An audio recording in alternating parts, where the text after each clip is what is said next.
جعلنا من المتمسکین بولایت امیر المومنین علی بن ابی طالب.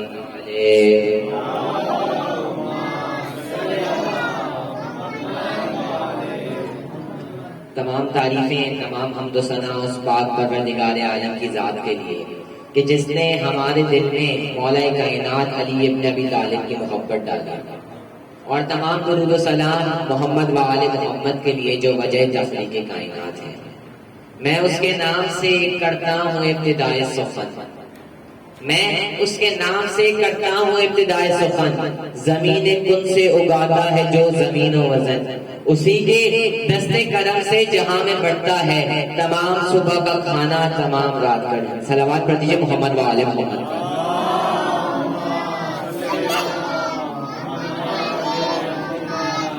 عزیزان محترم، پروردگار عالم سورہ الحشر کی آیت نمبر 9 میں فرما رہا ہے، اور وہ دوسروں کو اپنی ذات پر ترجیح دیتے ہیں گرچہ وہ خود ضرورت مند ہو. کیا فرما رہا ہے پروردگار؟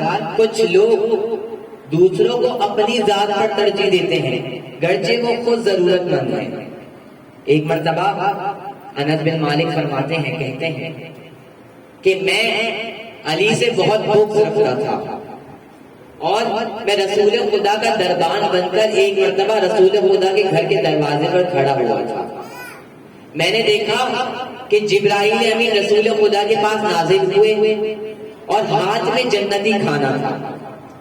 اب جیسے ہی جبرائیل رسول خدا کے پاس آئے تو رسول خدا نے فرمایا، اے پاک پروردگار، تو نے جنتی کھانا میرے پاس بھیج دیا ہے، لیکن میں تجھ سے دعا کر رہا ہوں، اب اس کو میرے پاس بھیج جو تجھ سے راضی ہے اور تو اس سے راضی ہے. جو اس کائنات میں سب سے افضل ہے اس کو میرے پاس بھیج تاکہ وہ میرے ساتھ جنتی کھانا تناول کر سکے. انس بن مالک کہتے ہیں، میں نہیں چاہتا تھا کہ علی اس جنتی کھانے میں شامل ہو. جانتے سب ہیں علی کی فضیلت، لیکن علی کو مانتا کوئی نہیں ہے. انس بن مالک نے کہا، میں نہیں چاہتا تھا کہ علی ابن ابی طالب اس جنتی کھانے میں شامل ہو. علی کی دروازے پر دستک ہوئی. انس بن مالک کہتے ہیں، میں گیا، میں نے دیکھا علی ابن ابی طالب ہے. میں نہیں چاہتا تھا علی اندر آئے. میں نے کہا، یا علی، رسول خدا اس وقت مصروف ہوں، آپ کچھ دیر بعد آئیے گا. اب جیسے ہی علی گئے، میں دیکھتا ہوں کہ رسول خدا نے دوبارہ ہاتھ بلند کیے اور کہا، پروردگارا، جو اس کائنات میں سب سے بہتر ہو اس کو میرے پاس بھیج تاکہ وہ میرے ساتھ کھانا کھا سکے. انس بن مالک کہتے ہیں، جیسے ہی رسول خدا نے دعا مانگی دروازے پر دوبارہ دستک ہوئی. میں جاتا ہوں، میں دیکھ کر حیران تھا کہ رسول خدا نے پہلی مرتبہ دعا مانگی، علی آئے. اب علی کو بھیج دیا، دوبارہ رسول خدا نے دعا مانگی، دوبارہ علی آ گئے. میں نے کہا، یا علی، آپ ابھی تو گئے تھے، اب آپ کو کیا کام آیا؟ تو مولا کائنات نے فرمایا، مجھے رسول خدا سے ضروری گفتگو کرنی ہے.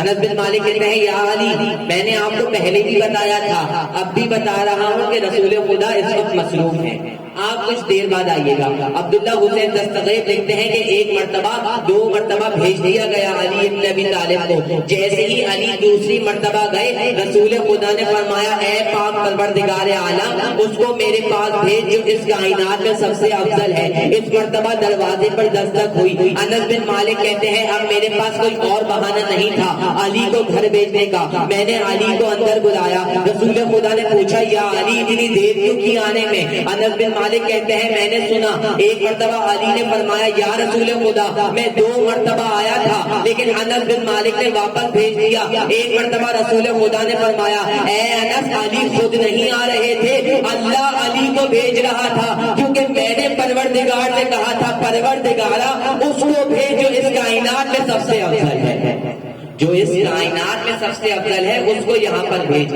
علی خود نہیں آ رہے تھے، میں نے علی کو بلایا تھا. عزیزان محترم، میں نے سورہ الحشر کی آیت پڑھی جس میں میرا پاک پروردگار عالم کہہ رہا ہے، اور وہ لوگ دوسروں کو اپنی ذات پر ترجیح دیتے ہیں اگرچہ وہ خود ضرورت مند ہو. یہ کس کے بارے میں پروردگار فرما رہا ہے کہ وہ ضرورت مند بھی ہیں لیکن دوسروں کو اپنی ذات پر ترجیح بھی دیتے ہیں. تو ہم پوچھیں گے، یا رسول خدا، یہ کون ہے جو دوسروں کو اپنی ذات پر ترجیح دیتے ہیں تو رسول خدا فرمائیں گے کہ ایک مرتبہ میں مسجد نبوی میں تشریف فرما تھا، ایک شخص میرے پاس آیا اور کہتا ہے یا رسول خدا میں 2 دن کا بھوکا ہوں، 2 دن سے کھانا کچھ نہیں کھایا ہے، آپ مجھ پر رحم کریں اور مجھے کچھ کھانے کے لیے دے دیں۔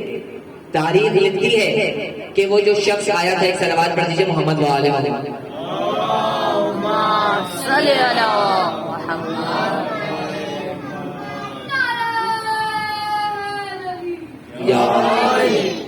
تاریخ لکھتا ہے رسول خدا کے پاس آیا، کہتا ہے یا رسول خدا میں 3 دن کا بھوکا ہوں، 2 دن کا بھوکا ہوں، مجھے کچھ کھانے کے لیے دے تاکہ میری بھوک دور ہو جائے۔ رسول خدا نے ایک شخص کو اٹھایا اور کہا ہے شخص میری زوجاؤں کے پاس جاؤ اور ان سے جا کر پوچھو اگر کسی کے پاس کھانا ہے تو اس کو کھلا دے۔ تاریخ لکھتی ہے کہ ایک مرتبہ وہ شخص اٹھتا ہے، جاتا ہے، تمام زوجاؤں سے پوچھا لیکن کسی کے پاس بھی کھانا نہیں تھا۔ وہ رسول خدا کے پاس آیا، کہتا ہے یا رسول خدا آپ کی کسی بھی زوجہ کے پاس کچھ بھی نہیں ہے کھانے کے لیے، اب بتائیے میں کیا کروں؟ رسول خدا نے فرمایا اس کو 1 رات کا مہمان اپنے گھر میں کون بنائے گا؟ رسول خدا ابھی جملہ پورا کر رہے تھے، مولا کائنات اٹھے، یا رسول خدا اس کو میں کھانا بھی اپنے گھر میں کھلاؤں گا اور اس کو 1 رات کا مہمان بھی میں بناؤں گا۔ تاریخ لکھتی ہے کہ ایک مرتبہ مولا کائنات نے اس کو لیا اور اپنے گھر کی جانب بڑھتے ہیں۔ جیسے ہی گھر کا دروازہ آیا، مولا نے کہا اے شخص تو یہاں پر رک جا۔ میرا مولا اندر گیا، اندر جا کر بی بی سیدہ سے فرمایا اے سیدہ ہمارے گھر ایک مہمان آیا ہے، کیا اس کو کھلانے کے لیے کچھ کھانا تیرے پاس آپ کے پاس باقی ہے؟ تو بی بی سیدہ نے فرمایا یا علی سب نے کھانا کھا لیا ہے سوائے زینب کے، سب نے کھانا کھا لیا ہے سوائے زینب کے اور ایک مرد کا کھانا باقی ہے، میں چاہتی ہوں وہ کھانا میری بیٹی زینب کھائے۔ تو مولا کائنات فرماتے ہیں اے فاطمہ اے سیدہ ہمارے گھر میں ایک مہمان آیا ہے، آپ زینب کو سلا دیجئے اور چراغ کو بجھا دیجئے گا تاکہ اس مہمان کو یہ محسوس نہ ہو کہ ہمارے گھر میں کھانا ہے۔ پتہ نہیں تاریخ میں یہ واقعہ کس کس سے منسوخ کر دیا، لیکن ہماری شیعہ کتابوں میں لکھا ہے کہ ایک مرتبہ تاریخ کا چراغ بجھایا گیا، مولا کائنات نے اس مہمان کو بلایا، اب جیسے ہی مہمان آیا اس کھانے میں اتنی برکت ہو گئی کہ جب وہ مہمان جاتا ہے تو زینب نے بھی کھانا کھایا، فضہ نے بھی کھانا کھایا، حسن اور حسین نے بھی دوبارہ کھانا کھایا، علی نے بھی کھایا اور فاطمہ بھی نے کھایا۔ مولا کائنات باز بلند نعرہ صلوات۔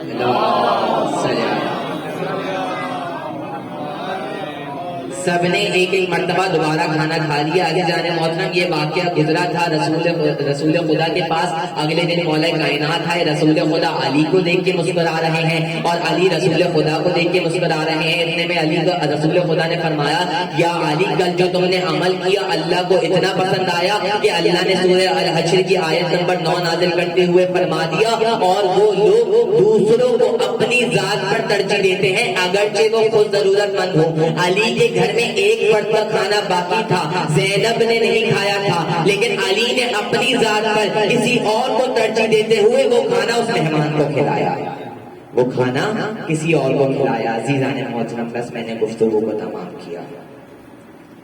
آج مجھے کچھ گفتگو اپنی شہزادی جناب زینب کے بارے میں بھی کرنی تھی۔ ایک یہودی جب مولا کائنات کے پاس آتا ہے کہتا ہے مولا میری بیٹی بہت بیمار ہے، میں یہودی ہوں اور میں یہ بھی جانتا ہوں آپ مشکل کشاں ہیں، میرا یہ ایمان ہے یا علی آپ مشکل کشاں ہیں، لیکن یا علی میں جس طبیب کے پاس گیا ہوں اس نے میری بیٹی کو لا علاج قرار دے دیا ہے، یا علی اب آپ اس کے لیے کچھ کریں۔ مولا کائنات نے ایک جگہ پر پانی جمع کیا اور آواز دی اے حسین میرے پاس آؤ۔ طبیب وہ یہودی دیکھ رہا ہے کہ مولا علی نے مولا حسین کو آواز دی، اب جیسے ہی آواز دی نا مولا حسین کو تو مولا حسین آئے اور اپنا ہاتھ اس پانی کے اوپر رکھ دیا اور مولا کائنات نے وہ پانی یہودی کے ہاتھ میں دے دیا۔ یہودی کہتا ہے مولا میں سوچ رہا تھا کہ آپ اس پر کوئی دم کریں گے، کوئی دعا پڑھیں گے، لیکن آپ نے اپنے بیٹے حسین کا ہاتھ صرف مس کر دیا ہے اس پہ۔ مولا کائنات نے فرمایا اے یہودی، اے شخص، جب تو شام پہنچنا اپنی بیٹی کے سر پر یہ پانی ڈالا، یہ میرے حسین کے ہاتھ سے مس ہوا ہوا پانی ہے، اس کو شفا لازمی ملے گی۔ بس عزیزان محترم، تاریخ لکھتی ہے ایک مرتبہ وہ یہودی شام گیا، شام جاتا ہے، اپنی بیٹی کے سر پر پانی ڈالا، اس کی بیٹی صحتیاب ہو جاتی ہے۔ بیٹی پوچھتی ہے بابا، آخر ہم ہر طبیب کے پاس گئے لیکن میری طبیعت صحیح نہیں ہوئی، بابا ایسا کون تھا جس کے صرف پانی ڈالنے سے میری طبیعت ٹھیک ہو گئی، کس نے یہ میرا علاج کیا ہے؟ تو مولا وہ شام کا یہ یہودی کہتا ہے اے میری بیٹی، ایک مدینے میں حسین ابن علی رہتے ہیں، یہ جو پانی ہے نا، اس پانی پہ حسین ابن علی کا ہاتھ مس ہوا ہوا ہے۔ بس عزادارو، وہ بیٹی کہتی ہے بابا میں حسین سے ملنا چاہتی ہوں، میں حسین کے گھر والوں سے ملنا چاہتی ہوں۔ وہ مدینے پہنچتی ہے، یہودی کی بیٹی کہتی ہے مولا میں نے آپ پر ایمان لے آئی، مولا میں اسلام قبول کرنا چاہتی ہوں، مولا آپ کچھ مجھے سکھائیں گے اسلام کے بارے میں؟ تو مولا نے کہا اگر تم کچھ سیکھنا چاہتی ہے تو میری بہنوں کے پاس چلی جا، زینب سکھائے گی جو کچھ سکھائے گی۔ تاریخ لکھتی ہے جب وہ بیٹی اس کے پاس پہنچی ہے، بی بی زینب کے پاس پہنچی تو بی بی نے کہا اے عورت، میں تجھے پردہ سکھا سکتی ہوں، اگر تم پردہ سیکھنا چاہتی ہے تو مجھ سے آ کر سیکھ لے۔ بس جناب زینب نے اس عورت کو پردہ سکھایا، لیکن میں اب آگے کی گفتگو نہیں بیان کروں گا کہ کیسے معاویہ نے زبردستی ہند کی شادی کروائی ہے یزید سے۔ بس جب شام میں ہند یہ شادی ہو کر گئی یزید کے پاس، اور ایک مرتبہ صدا لگی کہ باغیوں کا لشکر آ رہا ہے، باغی آ رہے ہیں، باغیوں کے گھر والے آ رہے ہیں۔ تو عزادارو جب یہ صدا سنی نا تو ہند کہتی ہے کہ میں دیکھنا چاہتی ہوں کہ باغی اپنا تماشا کیسے دکھاتے ہیں۔ ہند نہیں جانتی تھی کہ یہ حسین کے گھر والے آ رہے ہیں۔ ہند نے کہا کہ میرے پردے کا انتظام کیا جائے، میں نہیں چاہتی کسی نامحرم کی نظر میرے چہرے پر پڑے، اس لیے میرے پردے کا خاص اہتمام کیا جائے۔ تاریخ نے لکھا کہ ہند آگے گئی، زینب کی نظر ہند پہ پڑی، ایک مرتبہ ام کلثوم کو مخاطب کرتے ہوئے کہا ام کلثوم کیا پہچانا اس عورت کو؟ تو ام کلثوم کہتے ہیں جب سے عباس کی شہادت ہوئی ہے نا بی بی، مجھے نظر کچھ نہیں آتا، بی بی میری آگے کی نظر کمزور ہو گئی ہے۔ جناب زینب نے فرمایا اے ہند غور سے دیکھ اس بی بی کو پہچان کے کون ہے؟ بی بی ام کلثوم کہتی ہیں اے میری بہن میں پہچان گئی، یہ ہند ہے، لیکن بی بی مجھے یہ سوچ سوچ کے رونا آ رہا ہے جس کو ہم نے پردہ سکھایا وہ با پردہ کھڑی ہوئی ہے، لیکن پردہ سکھانے والے بے پردہ شرابی کے دربار میں کھڑے ہوئے ہیں۔ بی بی ہم اس سے نظریں کیسے ملائیں گے؟ بس عزادارو ایک مرتبہ قافلہ آگے بڑھا، ہند کے سامنے سے بیبیاں گزرتی ہوئی جا رہی ہیں، مستورات گزرتی ہوئی جا رہی ہیں۔ بی بی زینب کو ہند نے روکا اور کہا بی بی آپ کس شہر سے ہیں؟ ہند کہتی ہے، ہند نے پوچھا بی بی آپ کس شہر سے ہیں؟ بی بی نے کہا اے ہند ہم مدینے سے ہیں۔ تو ہند پوچھتی ہے بی بی آپ سے ایک سوال پوچھنا چاہتی ہوں۔ بی بی نے پوچھا پوچھ کیا پوچھتی ہے؟ ہند نے پوچھا بی بی مدینے میں میرا مولا حسین رہتا ہے، بی بی کیا میرے مولا حسین کی خیر ہے؟ کیونکہ میں مولا حسین کی نیاز خود دلاتی ہوں۔ عزادارو ہند نے کہا بی بی کیا عباس میرا حسین کا بھائی عباس ٹھیک ہے؟ بی بی کیا زین العابدین ٹھیک ہے؟ بی بی کیا علی اکبر ٹھیک ہے؟ عزادارو ایک مرتبہ زینب سب کا سلفی جا رہی ہے، بی بی زینب نے فرمایا اے ہند تو نے علی اکبر کا پوچھ لیا، اے ہند تو نے زین العابدین کا پوچھ لیا، اے ہند تو نے میرے بھائی حسین کا پوچھ لیا، لیکن کیا تو حسین کی بہنوں کا نہیں پوچھے گی؟ عزادارو ایک مرتبہ ہند کہتی ہے اے بی بی سید زادی کا نام اس شرابی کے دربار میں مت لینا، وہ سیدہ کی بیٹی ہے۔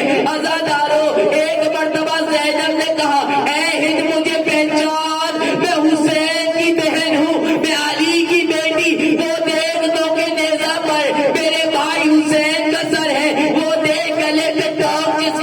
وہ میرا بھائی زین العابدین ہے. بس ازاداروں ایک مرتبہ ہند نے کہا بی بی اتنا سب کچھ ہو گیا لیکن عباس کہاں ہے؟ ایک مرتبہ زینب نے کہا ہندوں کے نیزہ پر سر جو جس کی آنکھیں بند ہے نا وہ میرے بھائی عباس کا سر ہے. بس ازاداروں ہند نے اپنا پردہ چھوڑا اور یزید کے سامنے آئی.